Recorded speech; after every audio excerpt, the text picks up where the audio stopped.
Leo nimekuandalia video nyingine kabisa, video itakayokufanya wewe uweze kujua ya kwamba ni mambo gani yatakayosababisha wewe uweze kufilisika, na yafuatayo ni mambo 10 ambayo ukiyaendekeza katika maisha yako ya kila siku, basi utafilisika kwa urahisi na utakuwa masikini wa kutupwa. Namba 1, matumizi kupita kipato.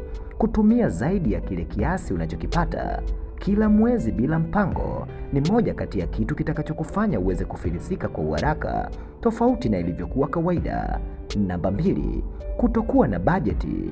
Kutokujua fedha zako zinaenda wapi na kutengeneza mpango wa mapato na matumizi ni moja kati ya kitu kitakachokufanya uweze kufilisika kwa urahisi, tofauti na ilivyokuwa kawaida. Namba 3, kukopakopa hovyo. Mikopo mingi bila mpango sahihi, hasa kwa matumizi mbadala ya uwekezaji, ni moja kati ya kitu kitakachokufanya uweze kufilisika na uwe masikini wa kutupwa, tofauti na ilivyokuwa kawaida.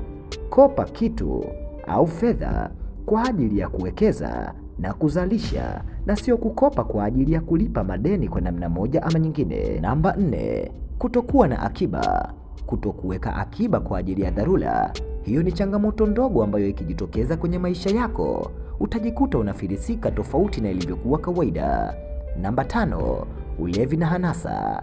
Kutumia fedha kwenye starehe au vitu visivyokuwa na faida ya muda mrefu ni moja kati ya kitu kitakachokufanya uweze kufilisika katika maisha yako. Namba 6, kutokuwekeza, yaani kutokutumia fedha zako kwa ajili ya kuongeza mali. Kwa mfano, katika biashara zako, mashamba ulionayo, hisa unazoweka benki ni moja kati ya kitu kitakachokufanya wewe uweze kutajirika. Lakini usipoitumia fedha yako kwa ajili ya kuongeza mali au kuwekeza kwa namna moja ama nyingine, basi tambua ya kwamba ni moja kati ya kitu kitakachokufanya uweze kufilisika.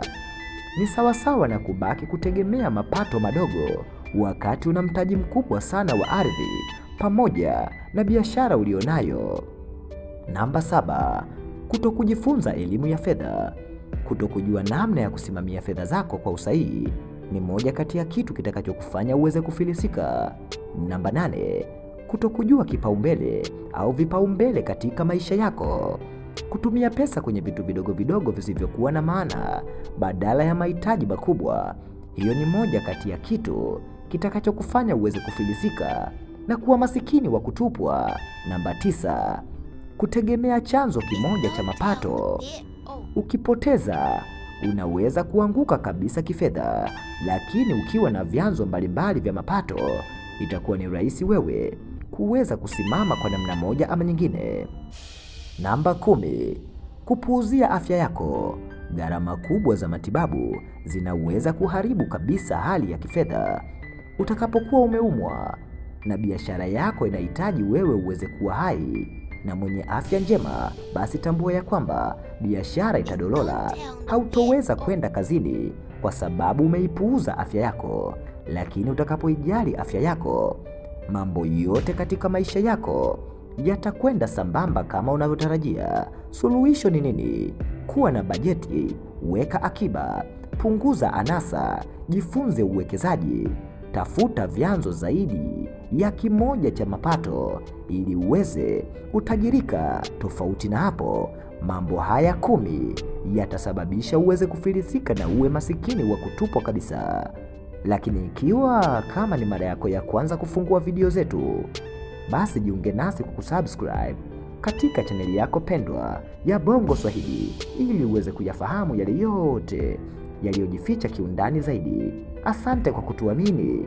Asante kwa kufuatilia video za Bongo Swahili. Enjoy.